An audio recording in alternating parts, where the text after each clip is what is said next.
పడకలం starring Sharafuddin, Suraj Venjaramoodu, Sandeep Pradeep. Written and directed by Manu Swaraj. ఈ movie మే 8న మలయాళం లాంగ్వేజ్లో థియేటర్లో రిలీజ్ అయ్యి ఇప్పుడు జియో హాట్స్టార్లో తెలుగులో కూడా స్ట్రీమ్ అవుతుంది. ఫ్యామిలీతో చూడొచ్చా అంటే ఎస్ చూడొచ్చు. మూవీలో ఎలాంటి అడల్ట్ కంటెంట్ లేదు. మూవీ రన్ టైం వచ్చేసరికి 2 hours 4 minutes. మూవీ చూశాక నాకు ఎలా అనిపించిందంటే బాగుంది. రివ్యూ లాస్ట్లో రేటింగ్ ఇస్తాను. Full detail review positives and నెగిటివ్స్లో మాట్లాడుకుందాం. కథ విషయానికి వస్తే ఒక కాలేజ్లో రంజిత్ అనే లెక్చరర్ ఉంటారు.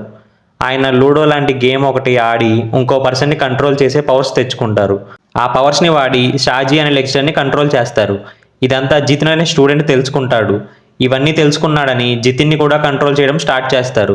వాళ్ళని కంట్రోల్ చేస్తూ ఏం ప్రాబ్లమ్స్ క్రియేట్ చేశారు, అసలు రంజిత్ సార్ ఎందుకు కంట్రోల్ చేయగలుగుతున్నాడు, లూడో గేమ్ ఆడితే ఎందుకు కంట్రోల్ అవుతున్నారు, చివరికి దీని నుంచి ఎలా బయటపడ్డారు అనేది రిమైనింగ్ స్టోరీ. ఈ మూవీ ప్లాట్ పాయింట్ చాలా యూనిక్గా ఉంది అండ్ చాలా బాగుంది. మన రివ్యూస్ని అందరూ చూస్తున్నారు కానీ మన ఛానల్ని ఎవరు సబ్స్క్రైబ్ చేసుకోవడం లేదు. మా ఎఫర్ట్కి మీరు ఇచ్చే సపోర్ట్ అంటే సబ్స్క్రైబ్ చేసుకోవడమే. Please do subscribe our channel for more genuine reviews.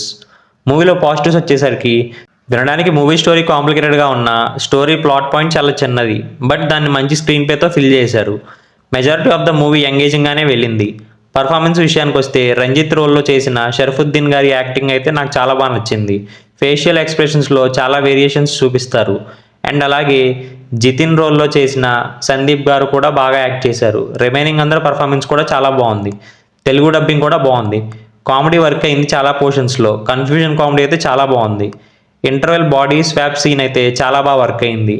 మూవీలో నెగిటివ్స్ వచ్చేసరికి ఆ లూడో గేమ్ని ఎలా సాల్వ్ చేయాలనేది ఒక స్టూడెంట్ ఈజీగా కనిపెట్టేస్తాడు. అది కన్విన్సింగ్గా అనిపించలేదు. ఆ గేమ్ గురించి ఇంకా కొన్ని సీన్స్ పెట్టుంటే బాగుండేది. గేమ్ రూల్స్ ఎలా ఉంటాయంటే మనకు నచ్చినట్టు మనం రాసుకోవచ్చు అన్నట్టు రాశారు డైరెక్టర్ గారు. సెకండ్ హాఫ్ కొంచెం స్లో అయినట్టు అనిపించింది. కొన్ని పోర్షన్స్లో అంత ఎంగేజింగ్ అనిపించలా. ఎమోషనల్ సీన్స్ అంత డెప్త్ లేవు అనిపించింది. క్లైమాక్స్ కూడా సింపుల్గా వెళ్ళిపోయిద్ది అనిపించింది. ఆల్కహాల్ బాటిల్ విల్లనే తెచ్చుకుంటాడనేది చాలా ఆర్టిఫిషియల్గా అనిపించింది. విజువల్లీ ఓకేష్ అనిపించింది అండ్ మ్యూజిక్ పర్లేదు. మంచి స్టోరీ అండ్ స్క్రీన్ ప్లే రాసుకొని ప్రెజెంటేషన్లో తడబడ్డారు. ఇదే మూవీని కొంచెం క్వాలిటీగా ప్రజెంట్ చేసి ఉంటే రిజల్ట్ ఇంకోలా ఉండేది. నా ఫైనల్ వర్డిక్ట్ వచ్చేసరికి 1 time watchable for confusion comedy and main lead performances. ఈ మూవీకి నేను ఇచ్చే rating 2.5 out of 5. That's it for today. మళ్ళీ ఇంకో రివ్యూతో కలుసుకుందాం.